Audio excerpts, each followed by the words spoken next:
আমার জীবনে এত আনন্দের পিছনে একটা দুঃখ রয়ে গেল। সে দুঃখটা আমি জানি না কোনো দিনও আমার সে আশা পূরণ হবে কি না। আমি যে এত লেখাপড়া করেছি, আমার একটা লক্ষ্য রয়েছে। আমার যা তোমার স্কুলে যাইও না, তোমার আমরা নিয়ে ভর্তি করবো। বৈচিত্র্যময় এই পৃথিবীটা একটি যুদ্ধক্ষেত্র। এখানে বেঁচে থাকতে হলে প্রতিটি মানুষকেই যুদ্ধ করতে হয়, হয়তো নিজের সাথে নয়তো অন্যের সাথে। প্রিয় দর্শক শ্রোতা, ভাই ও বোনেরা, আজকে এমন এক যোদ্ধাকে তুলে ধরছি আপনাদের মাঝে, যে কিনা নিজের সাথে যুদ্ধ করে অক্লান্ত পরিশ্রম করে মাধ্যমিক, উচ্চ মাধ্যমিক এবং স্নাতক সম্মান ক্লাস শেষ করেছে। স্থানীয় এলাকাবাসী থেকে শুরু করে বিভিন্ন মহল তাকে বাহবা জানিয়েছে। তবে সে নাকি এখনো সফল হতে পারেনি, এমনটাই বলছেন। কিন্তু কেন? প্রিয় দর্শক শ্রোতা, এই মুহূর্তে আমি অবস্থান করছি মুন্সিগঞ্জ সদর উপজেলা রামপাল ইউনিয়নের ৯ নং ওয়ার্ড পানাম গ্রামে। আজকে অবস্থান করছি শারীরিক প্রতিবন্ধী লিজা নামের এক ব্যক্তির বাসায়। আজকে ওই ব্যক্তিটির কাছ থেকেই শুনব, স্নাতক সম্মান পাশ করেও কেন আপনি মন খারাপ করছেন, চারদিক থেকে বাহবা জানালেও আপনি কেন খুশি না। সব মিলিয়ে বিস্তারিত তার পরিবার এবং তার কাছ থেকেই শুনব। জি আপা, আপনি আমাদের মতো কিন্তু স্বাভাবিক জীবনযাপন করতে পারেন না। আপনি বিশেষ চাহিদাপূর্ণ একজন শারীরিক প্রতিবন্ধী ব্যক্তি, নিজেই জানেন। কিন্তু এর পরেও আপনি যে মাধ্যমিক, উচ্চ মাধ্যমিক, স্নাতক সম্মান ক্লাস শেষ করলেন, এটা তো খুব খুশির বিষয়। কিন্তু আপনি মন খারাপ কেন, একটু বলবেন? কারণ আমি লেখাপড়া শেষ করেছি, কিন্তু আমি যে লেখাপড়া শেষ করেছি এটার মূল ফলাফল এখনো আমি পাইনি। কারণ আমি এখনো ভালো একটা চাকরি পাইনি। যে চাকরি করবেন, আপনি তো শারীরিকভাবে বাড়ি কোনো পণ্য বহন করতে পারবেন না, কি চাকরি করবেন? আমি হচ্ছে কি, যে বিভিন্ন অফিসে যে কম্পিউটার অপারেটর, যে ওই চাকরিটা আর কি করতে চাচ্ছি, অফিস অ্যাসিস্ট্যান্ট কম্পিউটার অপারেটর। ও আচ্ছা আচ্ছা, এই জন্য কি আপনি কোনো প্রশিক্ষণ নিয়েছেন? জি, কম্পিউটার অফিস অ্যাসিস্ট্যান্টের মাইক্রোসফটের যে বিষয়গুলো রয়েছে অফিসিয়াল, প্রত্যেকটা বিষয়ের উপর আমি প্রশিক্ষণ গ্রহণ করেছি।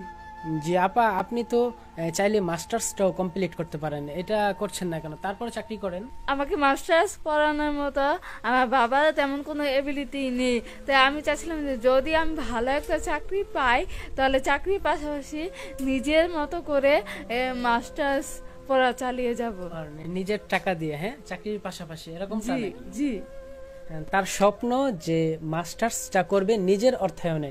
বাবার যেহেতু ওরকম এবিলিটি নেই, সে একটি ভালো চাকরি করবে, সে চাকরি থেকে যে টাকা উপার্জন হবে সেটা দিয়ে কিন্তু সে চাচ্ছে তার পরবর্তী লক্ষ্য সম্পূর্ণ করতে। আপা, আপনি যে চাকরি করবেন, এখনো কি কোনো প্রতিষ্ঠানে সিভি পাঠাইছেন এরকমটা? জি। কোথায় পাঠাইছেন? আমি হচ্ছে গিয়া স্বাস্থ্য পরিবার কল্যাণ মন্ত্রণালয়ে একটা সিভি পাঠিয়েছিলাম, তারপরে সমাজসেবা অধিদপ্তরে একটা সিভি পাঠিয়েছিলাম, আর একটা হচ্ছে গিয়া পাসপোর্ট অধিদপ্তরের আন্ডারে একটা সিভি পাঠিয়েছিলাম। রিপ্লাই আসলো কোনো? না, এখনো রিপ্লাই আসে নাই। তবে জানি না কি হয়, আমার ভাগ্যে কোনো চাকরি আছে কিনা। তবে মাননীয় সরকারের কাছে আমার আবেদন, আমাকে যেন তারা ভালো একটা চাকরি প্রদান করে, তাহলে আমি চিরকৃতজ্ঞ হব।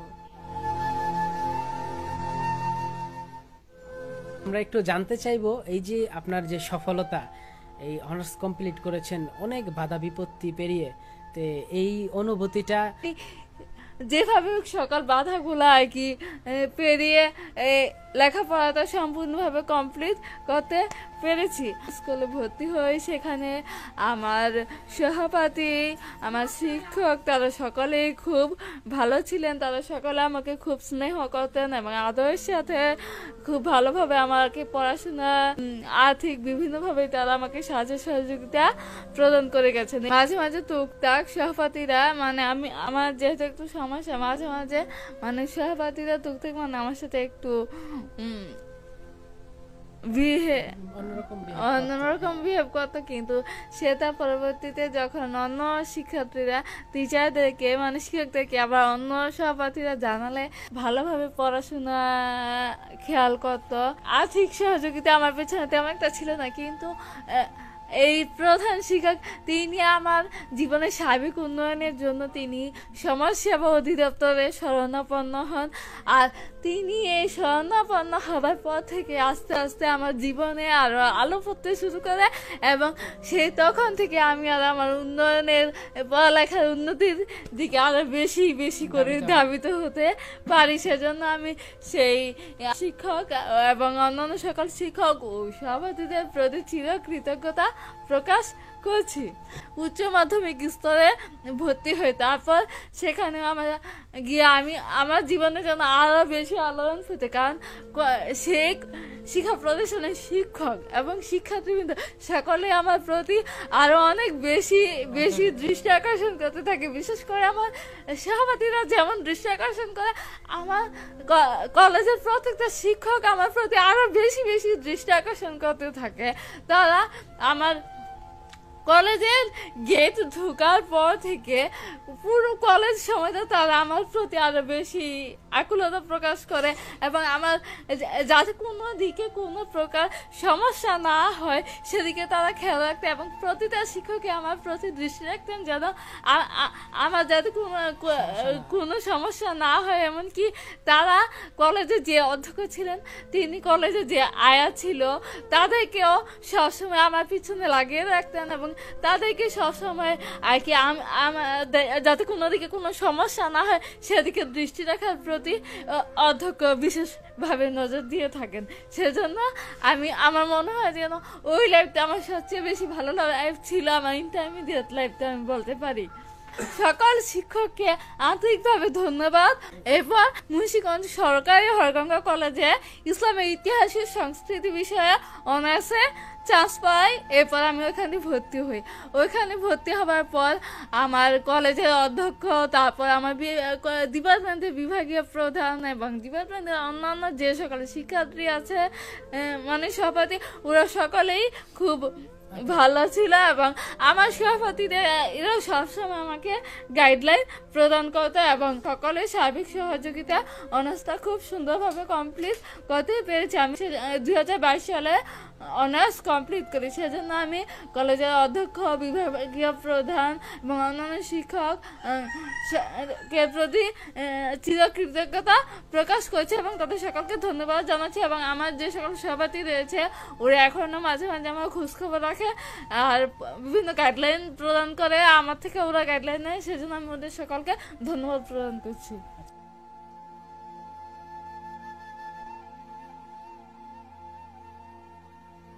আমার জীবনে এত আনন্দের পিছনে একটা দুঃখ রয়ে গেল। সে দুঃখটা আমি জানি না কোনো দিনও আমার সে আশা পূরণ হবে কি না।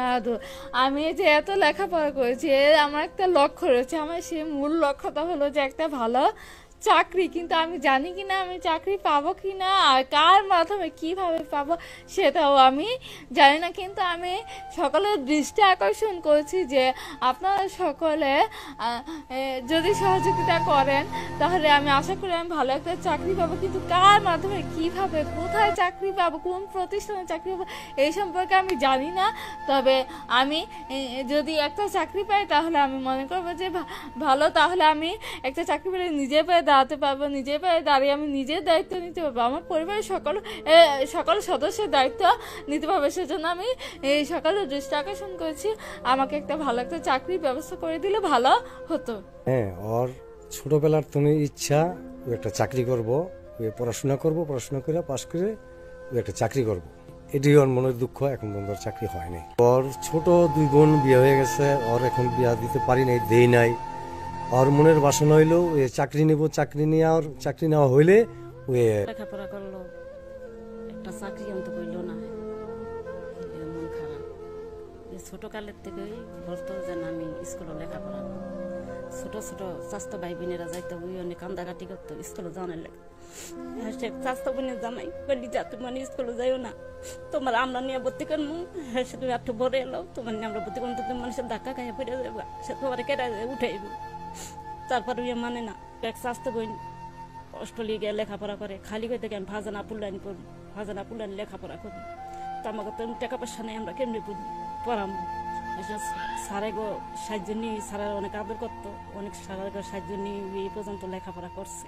একটু আশা করি আর লেখাপড়া করছে, পাস করছে। যদি ছোট মোটো একটা চাকরি পাইতো। হ্যাঁ, একটা একান্তে দরকার একটা ওর চাকরি। ওই তো এই মানুষ, ওর বাবা গরিব মানুষ, হ্যাঁ, পড়ালেখা করতে অনেক অসুবিধা হয়, সবাই দিয়া থুই পড়ায়। একটা ছেলে নেই, 3টা বোন। গরিব মানুষ, 3টা মেয়ে বুঝে নিত, লেখাপড়া করে, তারপরে যে অনেক আগাইছে, এজন্যই সবাই এলাকাবাসীও সবাই খুশি। মেধাস্থান মোটামুটি মাশাআল্লাহ ভালো, মেয়েটা অনেকই ভালো, অথবা প্রতিবন্ধী হিসাবে মেধা যোগ্যতা নিচ্ছে আমাদের এলাকার একটা গর্ব। আমরা পারতাছি না তারা শারীরিক কোনো একটা সার্বিক সহযোগিতা করতে, এরকম ধরনের এবিলিটি আমাদের হইতেছে না এলাকার থেকে। ও যদি বাইরের থেকে কোনো সার্বিক সাহায্য সহযোগিতা পায়, কোনো উৎসাহ অনুপ্রেরণা পায়, ও আরো অনেক ঊর্ধ্বে চলে যাবে। আমি মনে করি লিজা আর 10 জন মানুষের চেয়ে অনেক বেশি সক্ষম কাজ করার জন্য।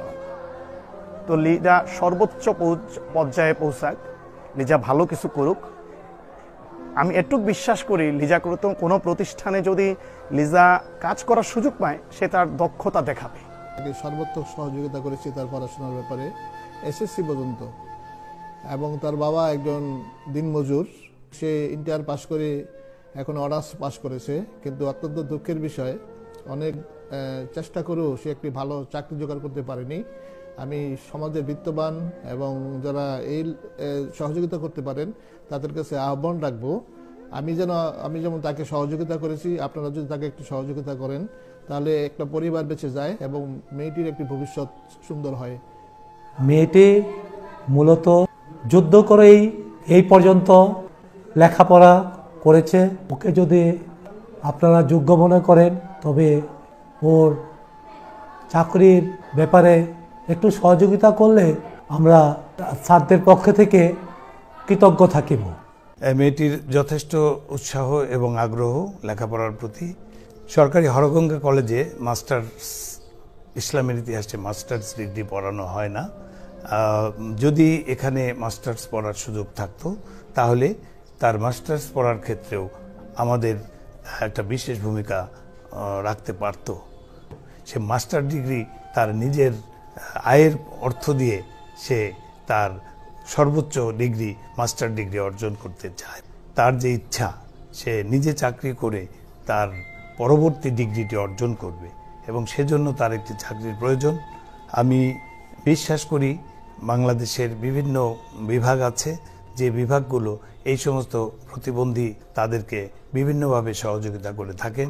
আমার বিশ্বাস এবং আমি আশা করি তার যে পরবর্তী ইচ্ছা সেটি পূরণের জন্য আমাদের সমাজের প্রতিটি মানুষেরই দায়িত্ব আছে।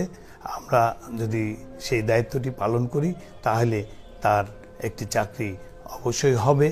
বিভিন্ন অথরিটি যারা আছে এই সমস্ত শিশুদেরকে সহযোগিতা করে থাকেন, তাদের প্রতি বিশেষ অনুরোধ থাকবে তারা যেন এই মেয়েটির একটি চাকরির ব্যবস্থা করেন এবং তার মাস্টার ডিগ্রিতে তার নিজের অর্জিত অর্থের দ্বারাই সে যেন করতে পারে। আমি তার সর্বাঙ্গীন উন্নতি এবং সফলতা কামনা করছি। প্রত্যেকটা সুস্থ সবল স্বাভাবিক মানুষই চায় পড়াশোনা শেষ করে ভালো একটা চাকরি বা ব্যবসা করে সুন্দর একটি জীবন গড়বে।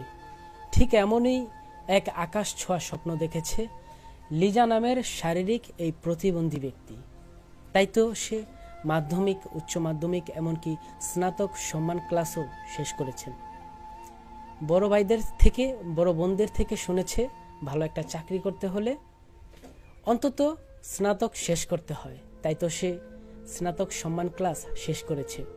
এখন এর পিছনে অনেক আনন্দই তার ছিল, কিন্তু তারপরও একটি দুঃখ রয়েই গেল।